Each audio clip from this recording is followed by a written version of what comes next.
जय हिंद। स्वागत है आपका लर्निंग एंड लीडिंग चैनल में। तो आज हम डिस्कस करने वाले हैं राजस्थान हाई कोर्ट में जो पेपर लीक का जो कथित मामला था उससे रिलेटेड। एक तो सिंगल बेंच में जो याचिका थी और एक पीआईएल भी डाली गई थी कुछ लोगों की वजह से। उस पीआईएल को राजस्थान हाई कोर्ट ने रिजेक्ट कर दिया है। क्या उसके मायने निकल के आते हैं और क्या उसका जो बेस था जिस बेस पे वो रिजेक्ट किया, वो थोड़ा सा डिस्कस कर लेते हैं फटाफट से। देखो, राजस्थान हाई कोर्ट में क्या हुआ था कि रीट 2021 में कथित पेपर लीक मामले में जनहित याचिका दायर की गई थी। ठीक है, एक तो याचिका थी जो आपकी सिंगल बेंच के पास थी, जिसमें सिंगल बेंच ने समन किया है गवर्नमेंट को। 27 अक्टूबर को उसकी सुनवाई है। वो तो एक था। एक जनहित याचिका भी डाली गई थी पीआईएल। पीआईएल मतलब होता है आपका कि एक जो भी समूह इससे प्रभावित है वो पीआईएल जाके भी हाई कोर्ट में डाल सकता है। तो अदालत ने याचिकाकर्ता से कहा है कि वह मामले को एकल पीठ में अगर ऑलरेडी चल रहा है वो मामला, तो पीआईएल का कोई मतलब नहीं बनता। तो इसमें जो आपके जो जज थे वहां पे, उन्होंने इस याचिका को इस पर्टिकुलर पॉइंट पे खारिज कर दिया है। ठीक है, और एक चीज में निकल के आई, जो आपका राज्य सरकार और माध्यमिक शिक्षा बोर्ड जो इसमें एक दूसरी पार्टी थी, उन्होंने कहा है कि जो आपकी स्टेट गवर्नमेंट और माध्यमिक शिक्षा बोर्ड से कहा गया है कि याचिकाकर्ता खुद भर्ती में शामिल हुआ था। मतलब जो जिसने पीआईएल डाली थी वो खुद रिक्रूटमेंट का पार्ट था, उसने खुद ने एग्जाम लिखा था, तो वो पीआईएल का मामला नहीं बनता है।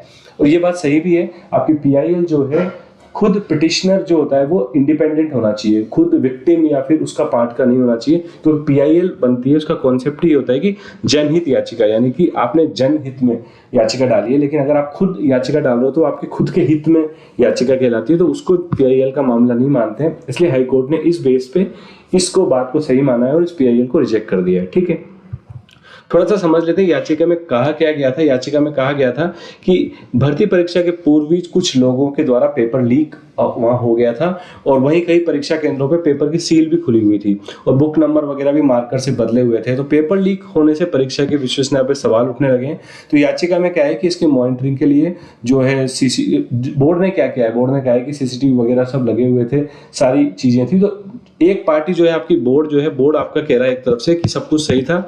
जो लोग पकड़े गए हैं उन अभी भी गिरफ्तारियां हो रही हैं, जो बोर्ड का तरफ से जो कहा गया है, और ये सब चीजें चल रही हैं। और बोर्ड ने इतना भी कहा है कि जो पिटिशनर है, पिटिशनर को ये पता ही तब चला जब हमने ये सारे स्टेप्स लिए। तो बोर्ड भी जस्टिफाई करने की कोशिश कर रही है कि हाँ, पेपर लीक हुआ था, लेकिन हमने उसकी जो वो उसको पेपर लीक का मामला नहीं मानेंगे, उसको मानेंगे कि वो एक एक्ट ऑफ क्राइम था। किसी पर्टिकुलर बंदे ने किसी पर्टिकुलर चीज को करने के लिए क्राइम किया है, तो उस क्राइम के लिए उसको सजा मिलेगी, उसका एक डिफरेंट प्रावधान है। लेकिन उसके चलते आप पेपर को पूरे को रिजेक्ट करना ये सही नहीं है। ठीक है, तो एक ग्राउंड ये भी बना कि उसके लिए पीआईएल को इसलिए हाई कोर्ट ने फिलहाल रिजेक्ट कर दिया क्योंकि सिंगल बेंच के पास ऑलरेडी वो आपकी जो है पिटीशन है।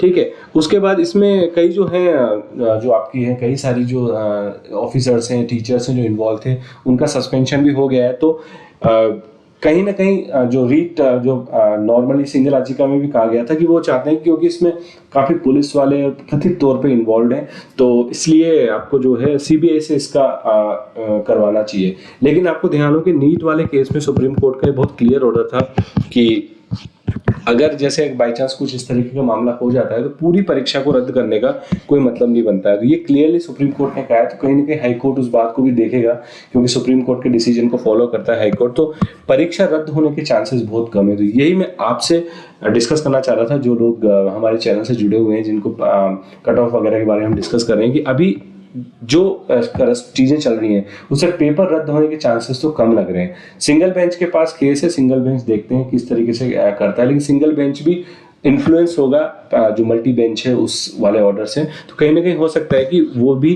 पेपर रद्द हो। तो अच्छी खबर ये है कि पेपर रद्द होने के चांसेस बहुत कम है, लेकिन बहुत कम हो चुके हैं। क्योंकि पीआईएल रिजेक्ट हो गई तो इसका मतलब कहीं ना कहीं ये वाला इन्फ्लुएंस सिंगल बेंच पे भी जाएगा। ठीक है, तो ये चीज मैं आपसे डिस्कस करने वाला था। कुछ अच्छी न्यूज है कि पेपर रद्द नहीं होगा, तो रिजल्ट भी अब जितनी जल्दी हो सकेगा आने के चांसेस हैं।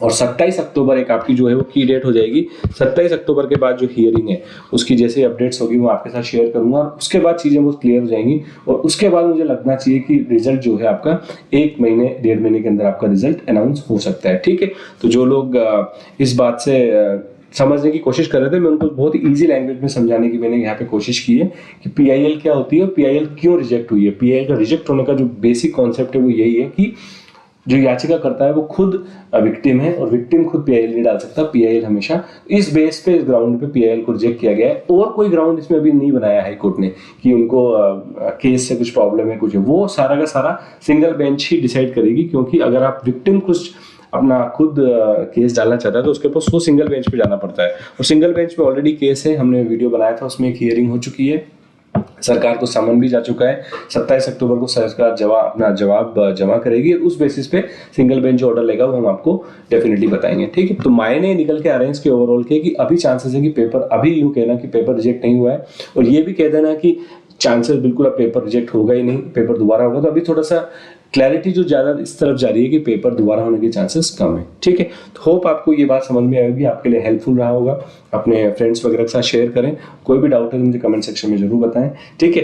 तो 27 अक्टूबर वाली हियरिंग पे फिर मैं आपके साथ और डिस्कस करूंगा इन चीज़ों को। तब तक कि आप हमारे चैनल से जुड़े रहिए और चैनल पे जो भी कंटेंट आपको यूजफुल लगता है उसको अपने फ्रेंड्स वगैरह, सब फैमिली वगैरह से शेयर कीजिए, ठीक है। तो हम मिलेंगे नेक्स्ट वीडियो में, तब तक के लिए bye bye, take care and Jai Hind.